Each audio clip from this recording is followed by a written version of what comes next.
안녕하세요, 황태환 원장입니다. 오늘 촬영할 유튜브 방송은 최근 저희 둘째가 40도 이상 고열이 났습니다. 이건 저희 딸 말고도 제가 한의원에서 진료볼 때 일반인들, 특히 이제 보호자 부모님들께서 가장 아이들에 대해서 염려하는 부분 중에 하나가 열이 나는 상황입니다. 그러면 대부분 부모님들은 열이 38도만 올라도 거의 대부분 해열제를 계속 먹이시는데요. 그건 절대 옳진 않고요. 그래서 오늘 방송은 그 열이 났었을 시 올바른 해열제 사용에 대한 방법입니다. 그 아래 제가 부제로도 달아놨지만 열로 인한 사망자보다 오히려 해열제라든지 진통소염제, 어차피 이제 같은 계열 약인데요, 이로 인한 부작용에 인한 사망자가 훨씬 더 많다는 건 통계도 있습니다.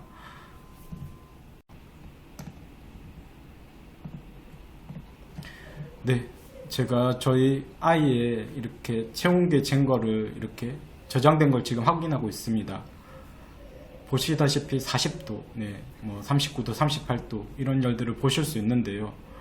당연히 이제 저 기록된 게 가장 최근 순대로 보여주다 보니까 그럼 가장 최근에 38도, 그리고 그 전에는 39도, 최고로 높았을 때는 이렇게 40도 넘는 열이 기록된 저희 집 체온계 그 영상입니다.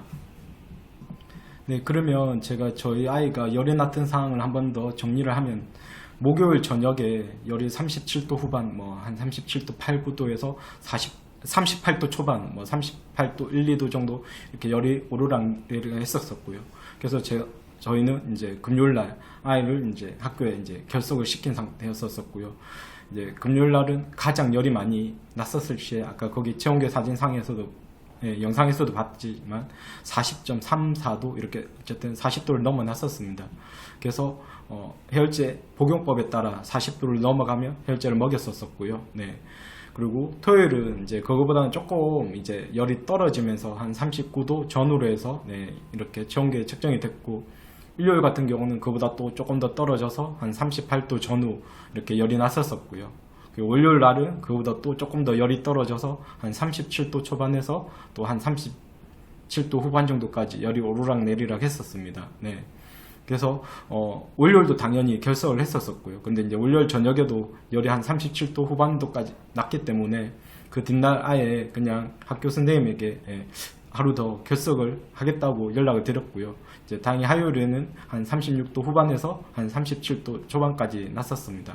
그래서 결과론적으로는 이제 금요일부터 화요일까지 결석을 시킨 상태였고요. 물론 당연히 이제 집에서 푹 쉬게 했었습니다. 그리고 이제 수요일은 이제 정상적인 체온 37도 이하인 정상적인 체온으로 돌아와서 지금 이 방송을 하고 있는 목요일까지도 정상적인 체온을 잘 유지하고 있고, 당연히 아이는 원래 다녔던 학원이라든지 그러니까 일상적인 생활을 다 함에도 아무 문제는 없습니다. 그리고 열이 났었던 원인은 이제 제가 진료 받더니 이제 감기가 되면서 목이 부어서 열이 났었고요.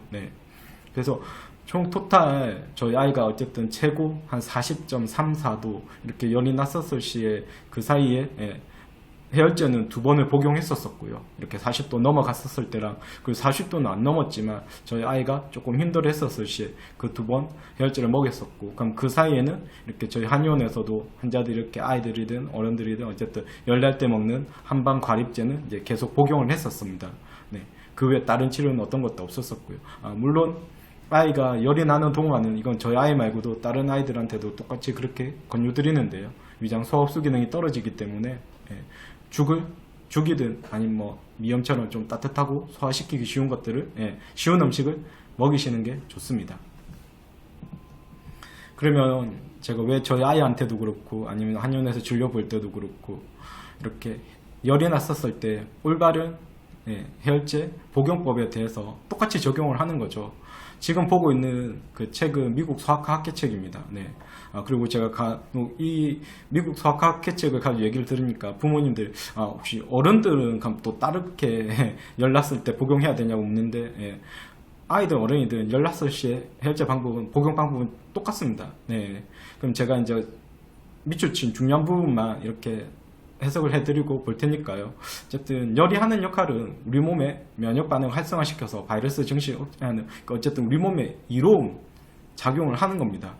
열이 나는 게 몸에 해로운 게 아니고요. 그렇기 때문에 그냥 저기서도 제가 빨간 숫자로 적어놓은 40도 이하인 열, 뭐 38도라든지 39도에서는 컨디션, 그러니까 열이 나더라도 다행히 아이가 크게 힘들어하지 않으면 해열제는 안 먹이는 게 좋고요. 당연히 뭐 38도라도 아이가 너무 힘들어하면 그냥 진통제 개념이니까 먹이시면 됩니다. 그리고 그냥 40도 이상에서는 그냥 해열제를 먹이시면 되는데요. 거기서도 영어로 적혀져 있죠. harmless. 예, 해는 없다고. 네. 그리고 이제 간혹 보호자님들이나 이렇게 듣는 얘기가 열나면 뇌 손상 주면서 안 좋다고 하던데요. 네.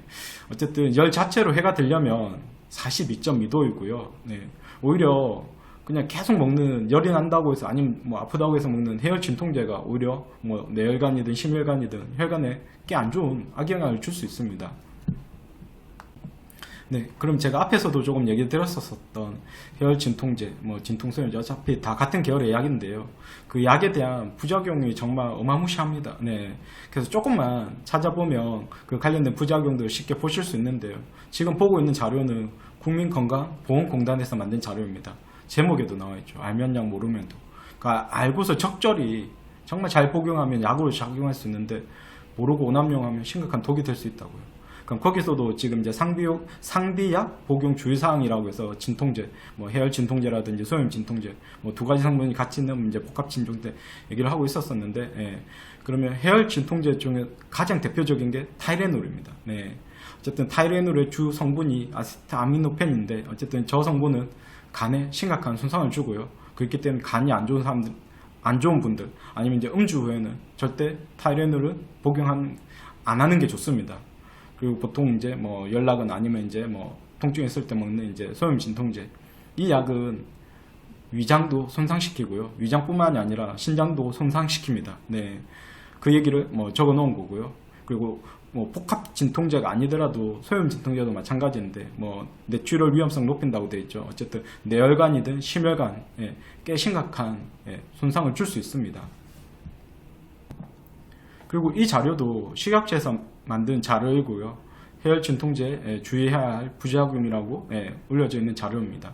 한번 보면 위장관에 영향을 미쳐서 소화불량, 궤양출혈.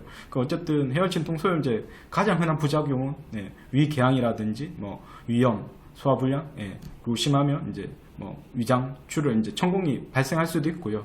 그리고 당연히 이제 신장 기능도 저하시키기 때문에 뭐 급성심부전이라든지 만성심부전의 원인으로도 많이 작용하게 됩니다.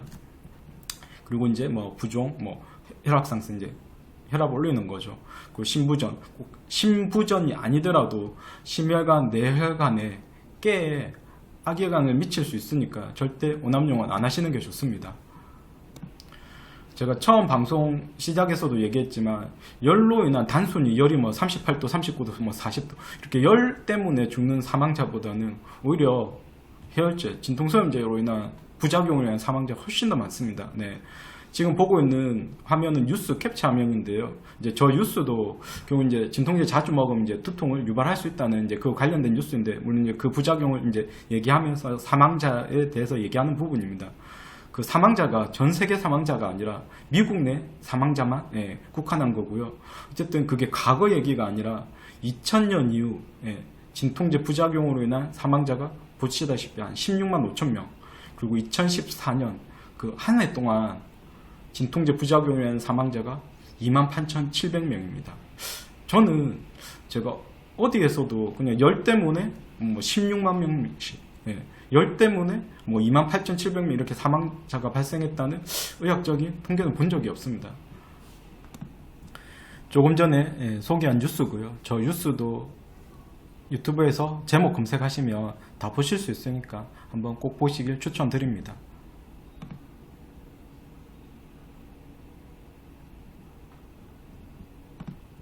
그리고 지금 보고 있는 뉴스는 앞에서 소개드린 이제 해열 진통제 여러 부작용 중에 심혈관, 뇌혈관에 꽤 심각한 부작용을 초래한다는 뉴스입니다. 네, 저 뉴스도 한번 꼭 보시길 추천드립니다. 머리가 아프거나 감기 몸살이 생기면 쉽게 진통소염제를 복용하는데요. 그런데 진통소염제를 일주일 내로 짧게 복용하더라도 심장병이나 뇌졸중 위험이 높아지는 것으로 나타납니다. 오늘 방송을 정리를 하도록 하겠습니다. 열은 우리 몸의 면역력을 활성화해서 우리 몸을 병들게 하는 바이러스 증식을 억제하는 우리 몸에 유익한 작용을 하는 겁니다. 그렇기 때문에 40도 이하인 38도라든지 39도에서는 굳이 열이 난다고 해서 바로바로 해열제를 먹는 게 아니라 컨디션에 따라 해열제를 복용하면 됩니다. 그러니까 많이 힘들면 복용하시고요. 다행히 열이 나더라도 이 정도면 좀 참을 수 있고 견딜 수 있을 정도면 안 드시는 게 좋습니다. 열 자체로 해가 되려면 42.2도입니다. 저는 지금까지 16년 이렇게 한의원에서 거의 매일 열 나든 감기 환자를 가장 많이 진료보고 있지만 한 번도 42도로 넘어가는 열은 본 적이 없습니다. 그래서 40도만 넘어가면 그냥 해열제를 복용하시면 이렇게 42도까지 올라가는 경우는 없으니까 그게 저 부분은 걱정 안 하셔도 되고요. 대신 예외적으로 지금 화상을 입은 화상 환자라든지 아니면 수술 직후라든지 아니면 심장이나 신장의 어떤 문제가 있는 질환자들은 열 자체가 오르는 것만으로도 몸에 무리가 될 수 있기 때문에 이런 분들은 열이 오르면 38도 이상에서는 그냥 해열제 복용하시고요. 그렇지 않은 대부분의 건강한 정상적인 사람이라면 오늘 얘기 드렸었던 해열제 복용 방법에 따라 복용하시면 되겠습니다. 열 때문에 죽는 사망자보다는 앞에서도 봤다시피 해열제, 진통소염제 부작용을 위한 사망자 훨씬 많고요. 그리고 사망에 이르진 않더라도 건강에 여러 심각한 문제를 일으킬 수 있으니까 해열제나 진통소염제, 오남용은 주의하시는 게 좋습니다. 오늘 방송도 끝까지 시청해 주셔서 감사합니다.